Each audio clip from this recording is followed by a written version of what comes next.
like that. Okay, and here. So for the ones that just arrived, we're going to use Inkscape. So please make sure that you have installed Inkscape.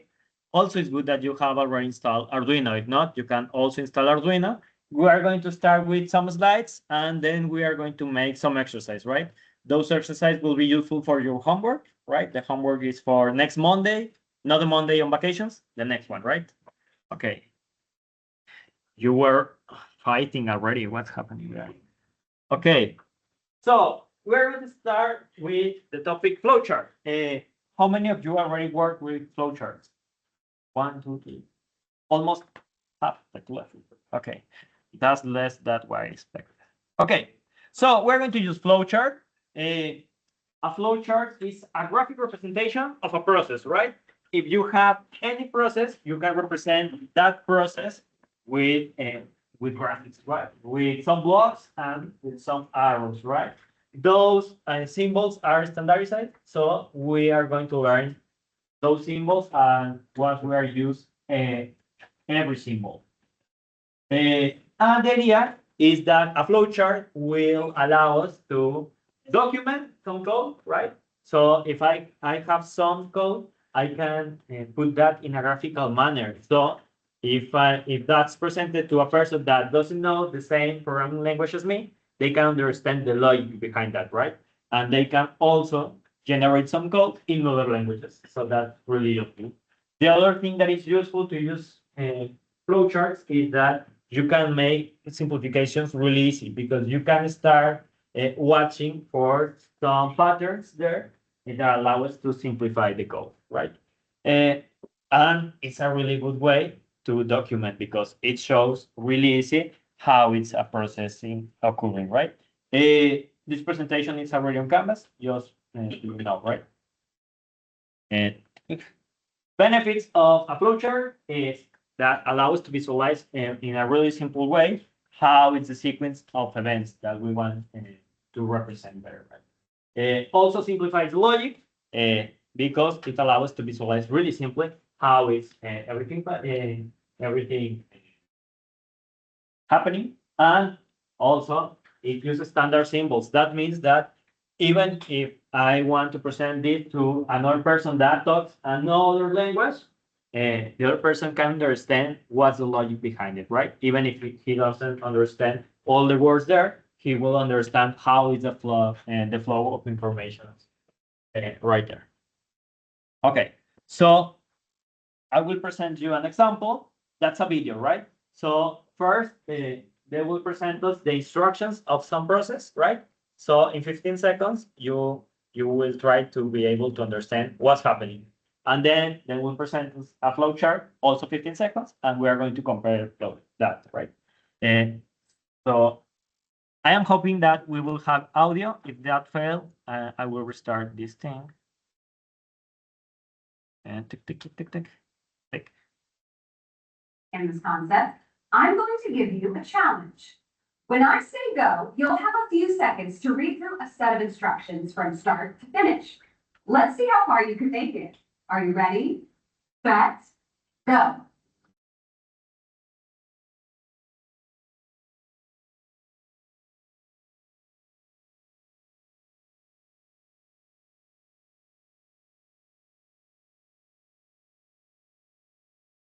Nice.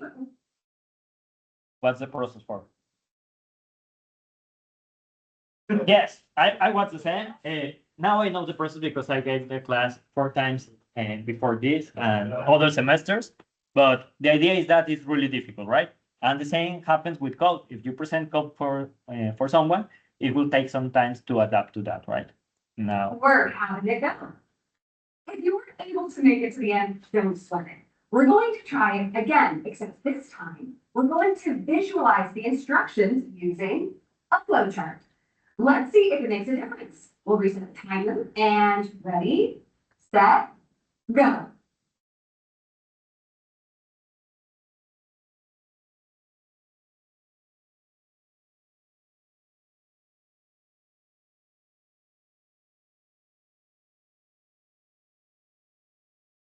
Well, okay.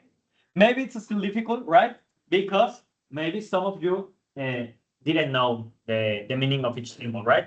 Or we don't have enough practice with that. But the idea is that if you have enough practice, you can understand really quickly how's the process, right? For example, I watched that we have like 5 decisions. In according to that decisions, I make some things, right? And then I have some loops. So I have a general idea with that faster than if I have the instructions, right? And when you have practice, you should be able to understand flowcharts really quickly, right? So that's the idea for that. So, Understand. shut up, please. Okay, now I will explain you the basic components of a flowchart, the ones that we are going to use in class, right? So just those. We have in a flowchart a lot of standard symbols. I am going to teach you just the basic one, the ones that I need for the class. And the first thing is the arrow. The arrow is a connector. And what do you think it's an arrow for? The direction should go. Okay, it tells me the direction, right? It goes for wherever thing is here to the thing is there, right? So it points to it connects 2 points and it gives also the direction for that, right? It doesn't flow in this direction, it flows in that direction. So that's really easy, right? It's called a flow connector arrow. That's the thing. It just connects 2 stages of a process. Then the first step of a process, we are going to draw a novel. That's a symbol. You cannot draw other thing. It needs to be a novel. In the start block, right? So at the beginning of each code, I must start with a start block. Yes, that could be the code. And it just represents that something is going to start there. If I am writing a code with a lot of other little programs, I can put like a start, main, and then all my code. Then a start of something else, another code, right? I can have multiple starts, but I need at least one start for my flowchart, right? Because I have to start at some point. That point is the start point. Any questions about the start point? Easy, no? The next one is the input and output data block, right? If my code, in this, I am going to be talking about code, flowcharts are for whatever process, right? But I am going to specify about code because we are going to code in this one. Input and output is if my program needs information from the user, I have to use this, right? When I ask, what's your age? Okay, I need to put this because I am retrieving information from the user. Or if my program is going to tell information to the user, I need the same symbol, right? Here I will put like print my name, and I print my name, right? It's both for input and output, but it's for data, right? If I am asking for direct data or I am expressing data. Yes. Any questions about that? No? Okay, perfect. Next block. It's an hexagon. It's the preparation block, right? So in the preparation block, we configure initial variables. For example, I can put my count starts at 0, right? That's the preparation. Count starts at 0 or count starts at 100. That's the preparation. In the microcontroller, I can also put there, for example, if I am going to print some message in serial, I can put the speed of transmission of that message, right? Serial baud rate equals to 9600. Perfect. Or, for example, I can put the configuration of a pin. If I want to use pin 10 as an output, I will put as pin 10 should be an output. That's the thing, right? So the preparation is all the things that I need prepared before doing anything in the process, right? So that is almost always at the beginning, right? I have the start block and then some preparation. It's not a rule, but it's almost any.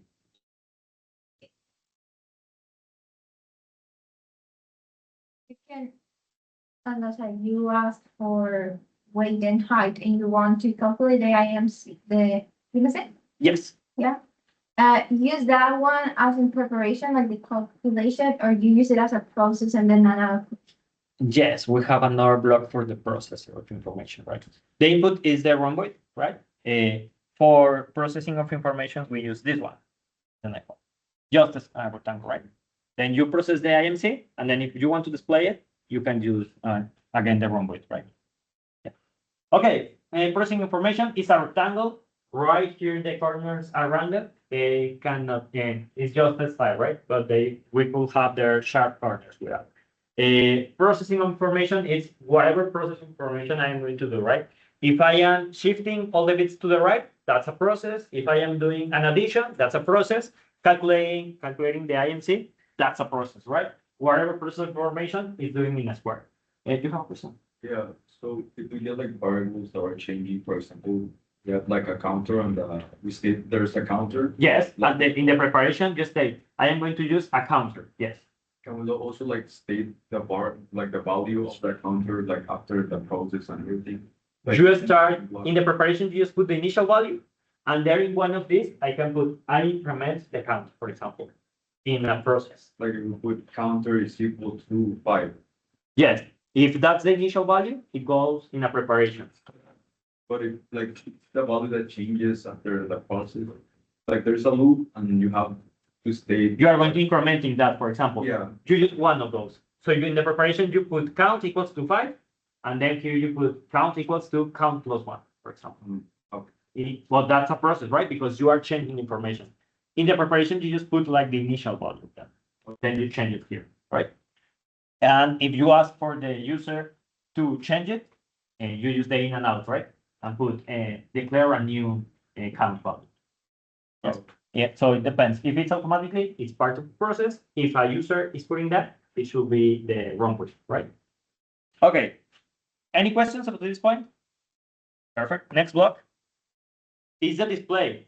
This is a new one. So maybe if you studied the flowcharts before, you didn't know this symbol, right? When I was a student, we didn't study that. That's a special symbol when you display information, for example, in an external LCD. If you put a little screen and you put some information, you should use this one. Also, if I will turn on and turn off an LED, this is the correct one, right? The other one is to show information like in my monitor. This one is to show in an external screen or another media, right? If I'm going to present some variable or information there. It should have a point side in the left side and in the right side, the semicircle. That's used for that. Yes. The display is like if you put a web page or something, but still on your computer, can we use it? Or Is the other one. yeah. Yes, yes. This one is if you have a device that is just for present that variable. And in our case, if it's the computer is presenting our software and other things, right? So for example, if I am printing in this area, I don't know if you already printed in Arduino, if you do serial print, that should be the other one, right? The one with. But if I want to print in an external LCD, it would be this one. Yes? Fine. Okay. Next one is a post. This is like a rectangle with a semicircle in the right side. It's just to represent that my program will be waiting some time, right? And it could be whatever units you want. It could be 1 second and 100 milliseconds, 1 microsecond, whatever. 3 days, whatever I need. I just write the quantity here, right? It's a rectangle with a semicircle. And it just represents that I will wait some time. Now, up to this point, all the blocks have just one output, right? This one has 2 or more outputs. It's called a conditional, and it helps us to make decisions, right? So, for example, I can put here, is count greater than 10? If yes, I can make some code. If no, I make another code, right? So the arrows leaving that block should have here information, right? To distinguish between those. The normal thing is that I have 2 options, right? Yes and no, but I can have more than that. So I can put, for example, the value of X is, and put here an arrow with 1, arrow with 2, arrow with 3, arrow with 4. I can put more than 2, right? But normally we use 2. That's like the most common standard, right? That makes that it's more readable. But we have the option to put more than 2 outputs. Then we have the define function symbol. It's the same as the process symbol, but we have 2 vertical lines as a frame, right? We have like a little frame, and that will help me to reuse code. So, for example, I have my flowchart. It's a lot of symbols. This. So let's suppose I have this flowchart, okay, whatever steps, and then I have a series of steps, and then I have more steps in the flowchart, and then I have the same steps as here. I repeat this, right? And I will repeat, and I will repeat those several times, right? So that will waste a lot of space, right? The idea is that I can write this code apart, right? So I can write my flowchart there, wherever it is. And then I can put here just the symbol of a defined function, like this. And I can call here, for example, let's call average, average. And in this code, I have average. So I can do all the steps, go here, do this, I return here, and I continue, right? And I can call that also again here, right? In coding, it's a subroutine or a function, right? It's when I have to reuse code and I don't want to write it a lot of times, right? This is also useful because maybe if I am reading this, I say, here I obtain information, then I take the average. I don't need to know what's happening there because I already know what's an average is, right? So it's not needed to me. If I want to be more efficient and I want to change the average function, then I can go here and change that, right? And if I rerun it, it should be working as it was before, right? So it's when I have recurring tasks, right? That's the keyword. Is that clear? Okay. Next, we have jumps. Jumps are useful because maybe I will be printing my flowcharts. And maybe I have a lot of flowchart here, and I don't have a space, and I am missing a lot of steps. So what I do is put an arrow, put a jump. The jump should be identified with a symbol, normally numbers, but you can use letters, whatever. And you continue in another point with the same variable. In this case, I put a 1, it continues with a 1, and then continues the steps, right? So it helps us to make steps, jumps, and you can only have the number twice. One when you are entering the jump, and the other when you are arriving from the jump, right? You cannot have more than that because you will not know where you jump, right? So just the same. If I want to put here another jump, now will be called with another number, right? 2, and then go from 2 to whatever. Any questions? No. Okay, the last block that we're going to study is the end block. It's the same symbol as the start one. It's an oval. The difference is the text, right? The other one says start, and this one says end. When we are programming, not all the times we have an end. In an Arduino, it's not normal to have an end block because we leave it in a loop. So, it doesn't have an end, right? In order to end it, we have to disconnect. So it's not part of the code. So those are all the symbols. Do you have any questions about any of them? No. Okay, so that's easy. Okay.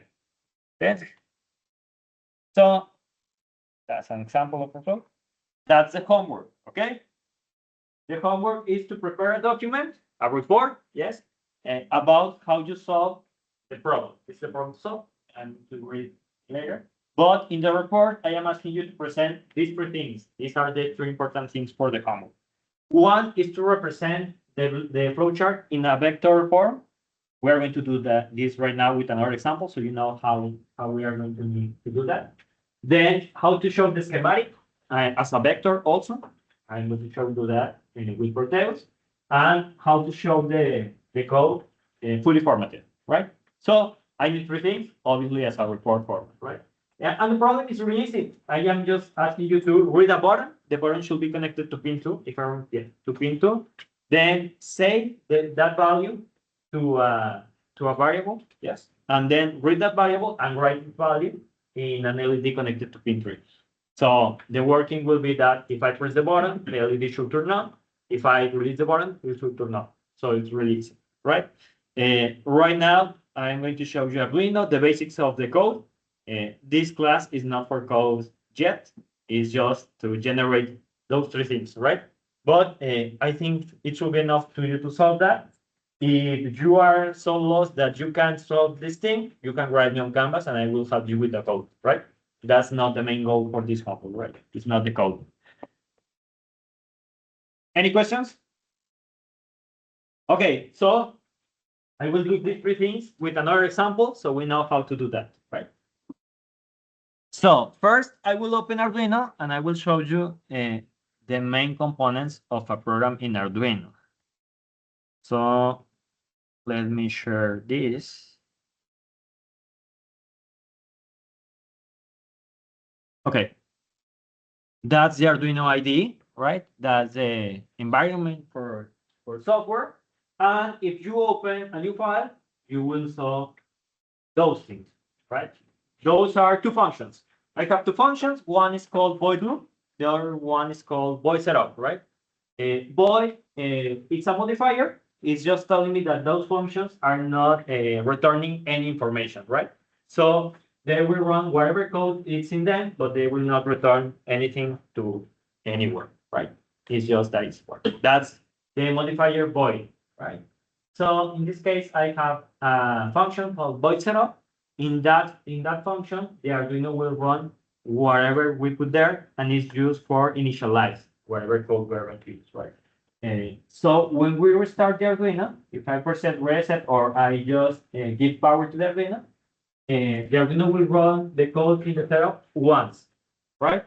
And then it comes here to the loop and we'll run whatever code I put here once, and then it returns to the start of the loop and run twice, and then thrice, and it runs infinitely, right? That's the reason it's called loop.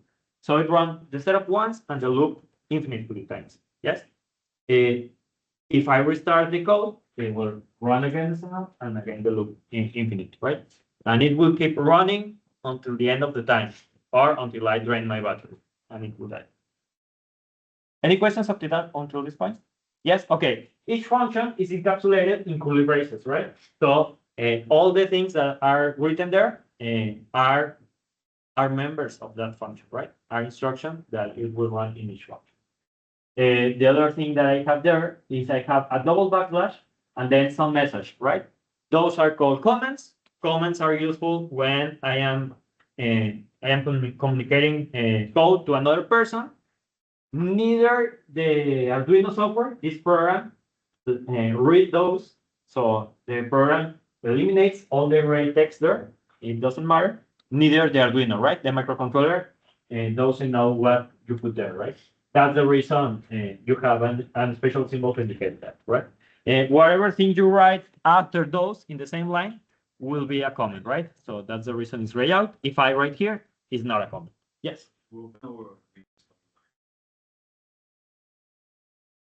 Again, so We open our Arduino, like people in the code base. we are going to open code that is already written. Yes, yes. But you have to open it, right? Okay. This is just so you know that every program should have these two facts, right?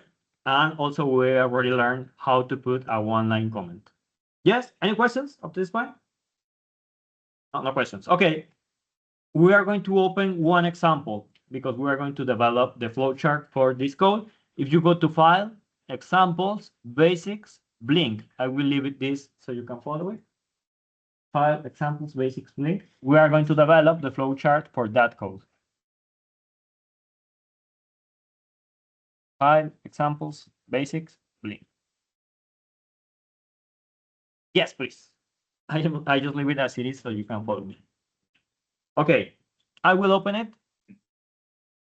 And these are like examples of code. So newcomers to Arduino knows how to program the basics, right? So we're going to use it. Okay, so this is the code, right? Right now, all the lines are gray out, right? So that means all of those are a comment, right? But they don't have the double backslash. You notice that? Yes, I don't have the double backslash. It's because if I want to write a lot of text that is a comment, I can encapsulate this between one backslash asterisk and then close with an asterisk backslash. And all the thing between those, it will be a comment, right? So right now, if I write here something, are comments. Yes. Okay. For example, here the authors of the code write me the title of the file, some description of what does the code does. Turns on an LED for 1 second, then turn off for 1 second repeatedly. So it will be doing that infinitely, right? It will give me some interesting comments. It doesn't matter right now. It will tell me the authors and the people that modified the file and the dates of the modifications, right? And here is the important part, okay? So right now, here I have both functions, the void setup and the void loop. Those are mandatory in Arduino, right? We must have both of them. Here I have a one-line comment that explains me that the setup function runs once. Okay, that's the same thing I already explained, that the setup will run once. And then give me one comment for this line. Okay. In this line, I have the instruction pin mode.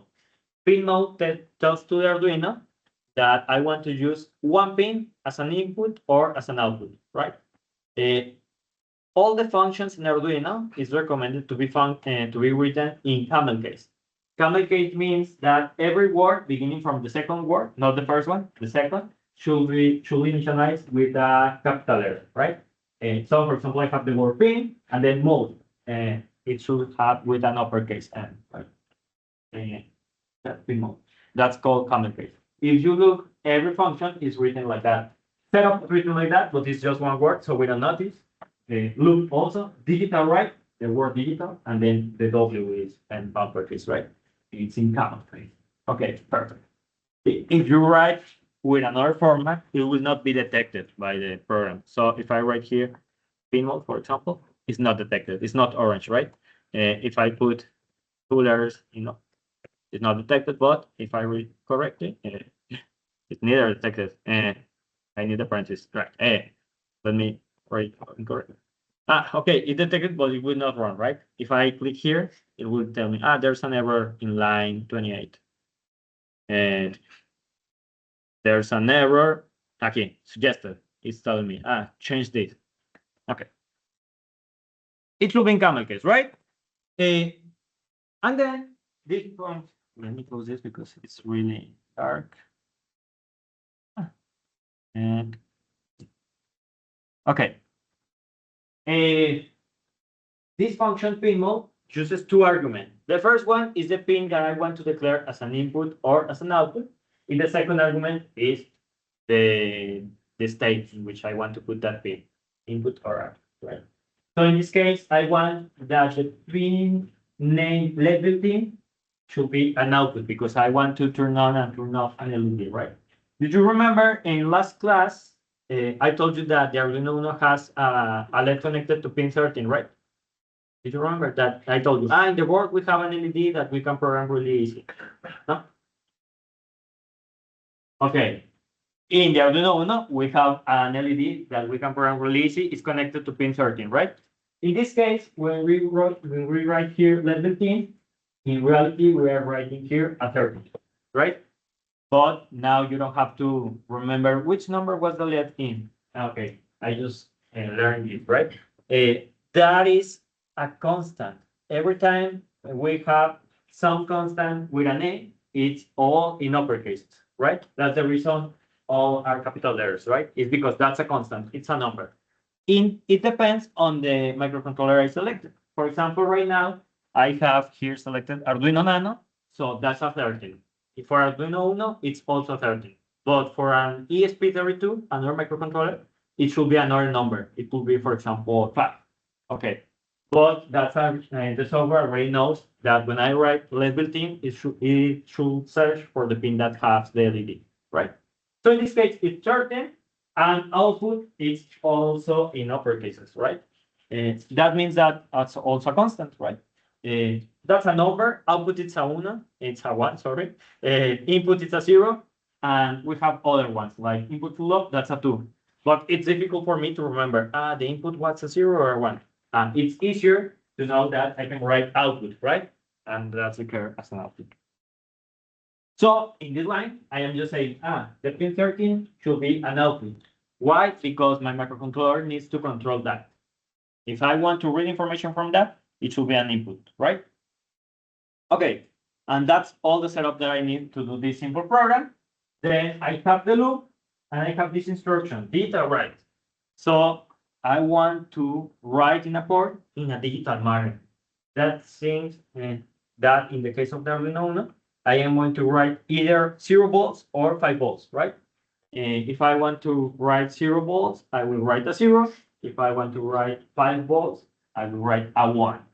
So here, digital write in common case, which pin I want to control?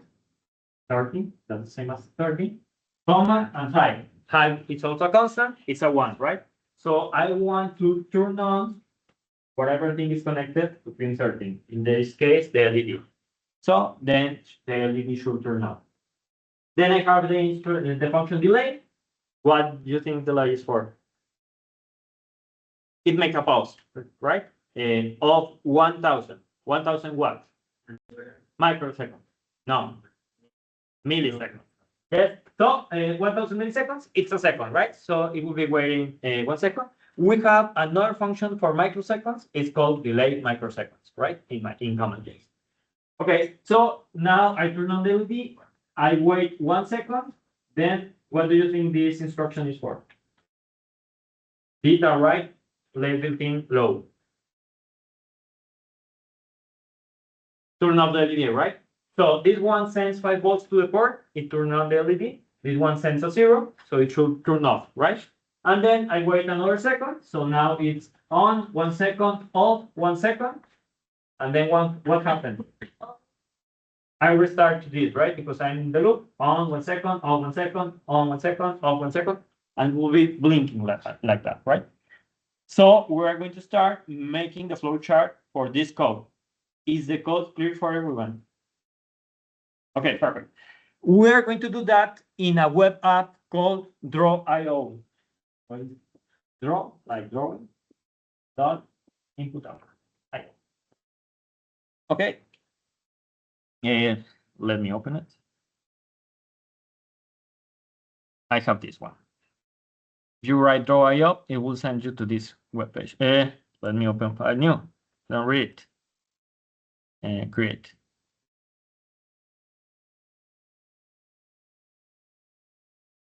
Okay, that's a new drawing, right? Here we are going to make the flowchart and we are going to export as a vector file. So here I have a lot of categories for my drawings. Which one do you think we are going to use for the flowchart? Just draw.io.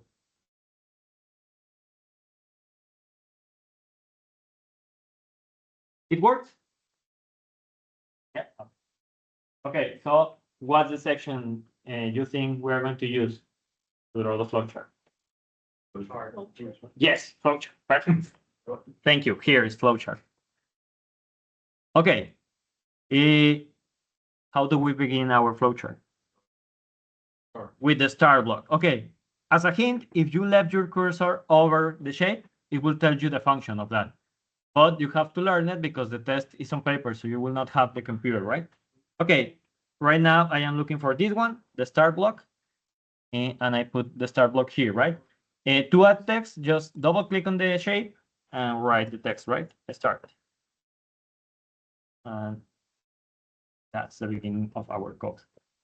So now I have the start. I am here. What's the next step?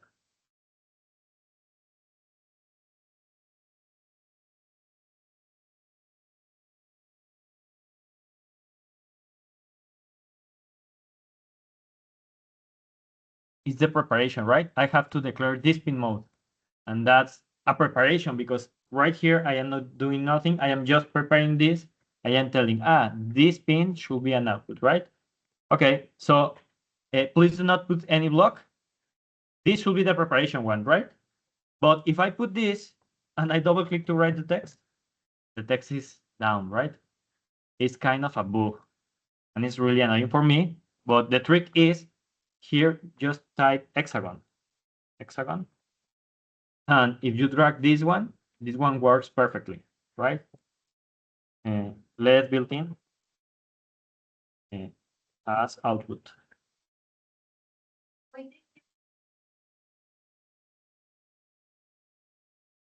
This one. Yes, because if I put this one I am expecting to assign a value to anything.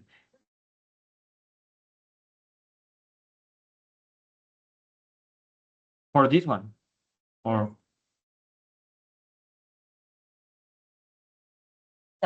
yes. This is a reserved word. It's called, if I put there, it tells me a macro, and which defined here. I am defining let the bin at 30. So it's already defined, right? Maybe I can put, if you prefer, put 13 as the one. It's perfect, right? Yes. Okay. So I have this initialization, right? Normally it's not a rule, but almost every time all the things in the setup are initializations, right? That's kind of a trick. But maybe I do some weird thing in the test and I put like int x equals to 3 plus 5. That's not an initialization, right? I am doing some operation there, so it should be a process, right? Okay. But normally it's initialization, right? So I am right here now. What's the next step? Okay. Start the loop. Okay, but I don't have any block to indicate a loop.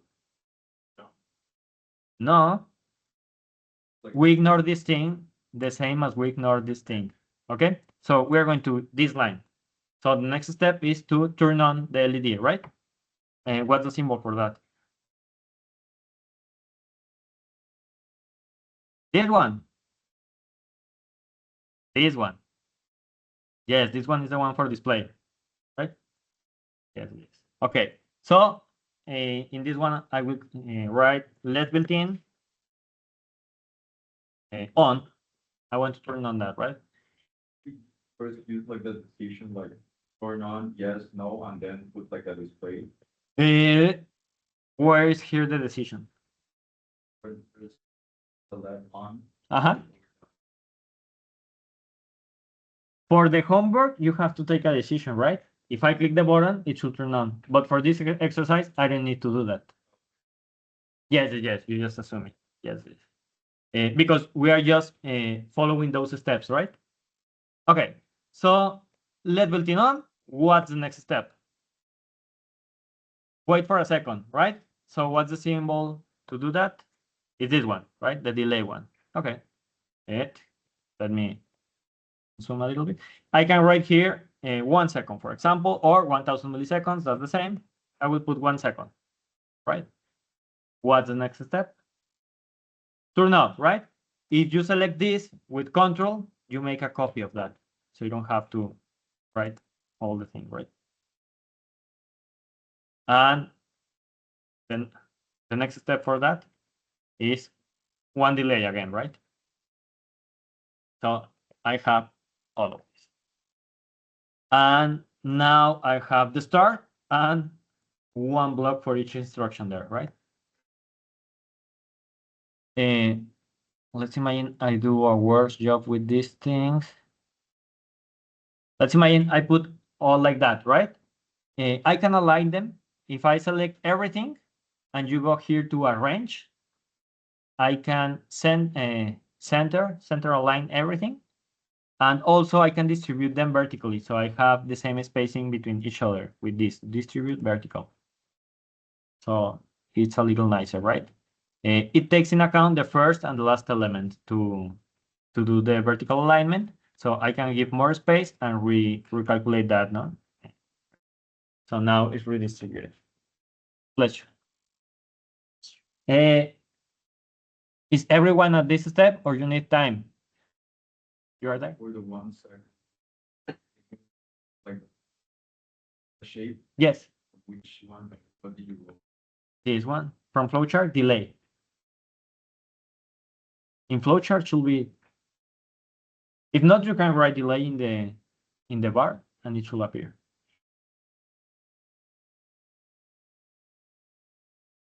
Yes, you were in another group. In general. Yes. We are studying flowcharts. It should be here, right? Okay. What we are missing?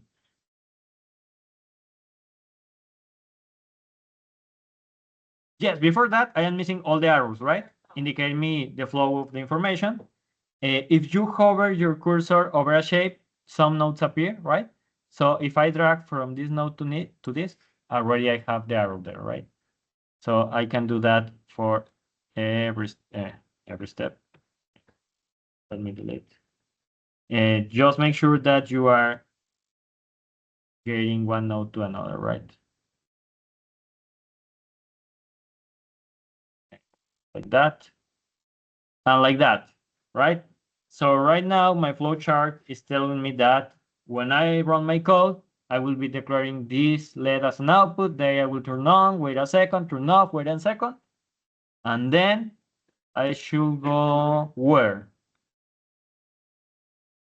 To the start. No. To the LED built-in as an output? To the on, right? That's the next step. I wait 1 second off, I turn on, right? So now this is my loop, right? This combination of arrows is the loop. And I don't need an end because the code doesn't have an end, right?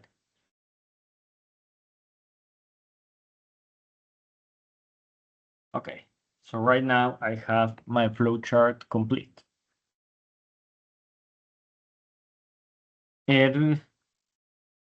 Okay, I just select the node down, right? And I just drag it to this node and it auto connects. It flips and everything. And then I move it a little bit so it's nicer. Yes, no? Okay. It should work, but you just make sure that you are clicking a node of the shape. It should. If not, we can check it later. Okay, everyone have an image similar to this one. Okay, now I will export this as a vector file. Okay. An explanation for the vector file is we can have two formats for images, right? One is, for example, if I take a photo, it's formed by pixels, right? The disadvantage with that is that if I zoom in a lot, it will be pixelated, right? So I will not know what's happening there. That's because information is worked as groups of numbers, right? So we cannot do that. Some images that are the ones generated with graphics, I can save it as an image also, and it will have that problem that will be pixelated. If I take a screenshot of that, it will be pixelated, right? The other disadvantage of that kind of image is that if I copy that and send you via WhatsApp, WhatsApp will compress the image and it will lose quality. And then you send me that by mail and it will lose quality once again. And then I share it, lose quality. So if we share a document with that kind of format, if the quality will be lost eventually, right? So the alternative is vector files. So in vector files, we are not saving the image as pixels. We are saving the coordinates of the shapes. And now we can zoom in and zoom out and we recalculate with those coordinates, right? So if I zoom in here, for example, I am not losing any quality, right? It's like infinite. Not by software, but if you have the correct software, you can open this and will never pixelate, right? That is really useful because when you are writing a scientific publication, you want that the data will be preserved, right? So you don't want screenshots, you want vector files. So the journals will ask you to generate vector files. That's the reason I am teaching you how to do these things, right? Okay, so we are going to export this as a vector file. We are going to open it and modify it in Inkscape, right? Inkscape is just an alternative to Illustrator, right? To Adobe Illustrator. The advantage is that it's free, right? And it opens any vector file. So that's really useful. We can change the format here. If you click here, style, you can change the colors, whatever things. But I will teach you how to do those things in Inkscape because it will be useful for this. It will be useful for the ones from Proteus. And also, if you are modeling in 3D in SolidWorks, you can export that to Composer. That is a program of the same Dassault systems. And you can generate a vector file for that. From the plans, you can do images from the as they are used in the patents, right? So you can use drawings with quality of patents, right? And you can edit those in Inkscape, right? So that's the reason we are going to edit it in Inkscape. So to do that, I have my draw here. I will click here, File, Export As, and I will go to Advanced.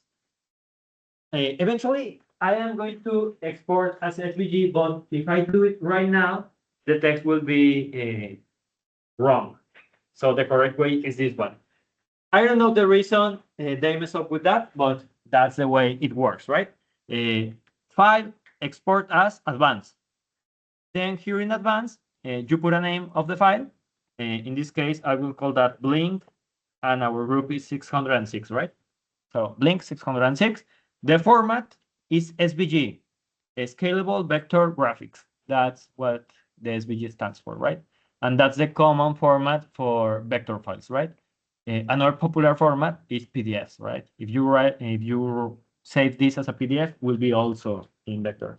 But SVG is preferred because it saves more information that is more useful, right? The zoom, the width, and the height is not important right now because it's a vector file, so we can change that, right? So the DPIs are not important either.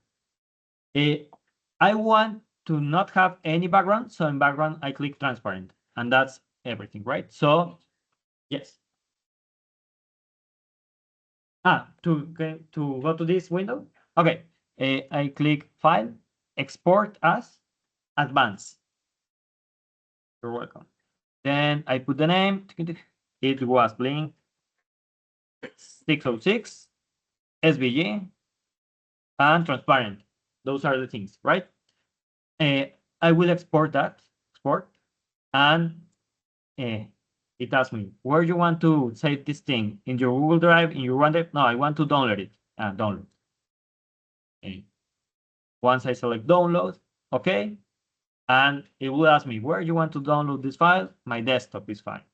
Save. Now I have the file in my desktop, okay? I will open it on Inkscape, so I will open Inkscape.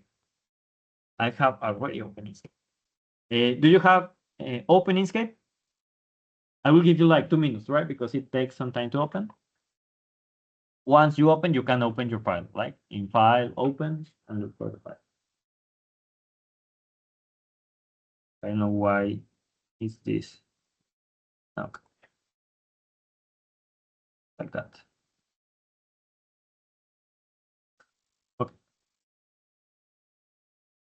Okay, I will open the file and I will wait for you. File, open, Blink 606, and that's our vector file.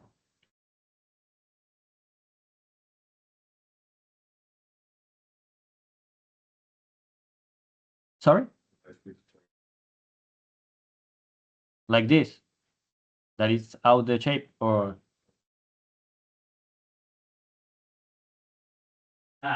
yeah. I don't know why that happened, but we can fix it. I will teach you how to fix that. Right?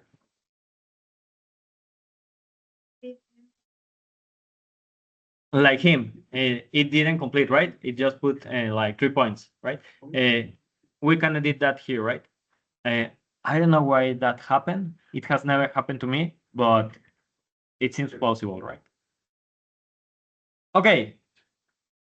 It's everybody here? The ones that are following me, at least? Okay. Now, if I drag this thing, everything is joined, right? So if I move this, all the elements are moved, right? So that is because everything it's in a group. I can group them so I can edit them separately, right? Right now, for experience, we are in 4 levels of group, so I have to ungroup 4 times. To do that, just click Ctrl U 4 times. Ctrl U, Ctrl U, Ctrl U, Ctrl U, and you should see that everything is boxed separately, right? The text, the shapes, the arrows. Ctrl U is for ungroup. If you see a surrounding box in every shape, you already finished, right? Okay, so now I can, for example, edit the shape for this hexagon so it covers all the text, right? Okay, that's the thing I missed. If you want to edit the text, for example, if it was incomplete, you can double click the text and then you can edit that right now. and then you can edit the text, right? Click exactly on the text like twice. Yes, it worked? Yes. Okay. Now, the other thing that is bothering me is that this border is not the same width as this one, right? So I will select all the shapes with Shift, one, Shift, one, Shift, Shift, Shift, Shift. These ones, right? And one thing is that I can change the color. If you click whatever color here, it will change the color of all our selection. If you click Shift and another color, it will change the outline of the shape. I will return it because I want it as it is, like that at first step. Now, those properties can be also changed in this part. If you select whatever thing you want to change and you go to Object, and then in English it's called Fill and Stroke, it will open a panel here. The panel has 3 tabs: Fill, Stroke Color, and Stroke Style. I will do that again. Select all the things you want to do. With Shift to select everything. Then I went to Object, Fill and Stroke, and it will open this window here that has 3 tabs. Want to change the fill of the figure? You can select whatever color there. The other one to change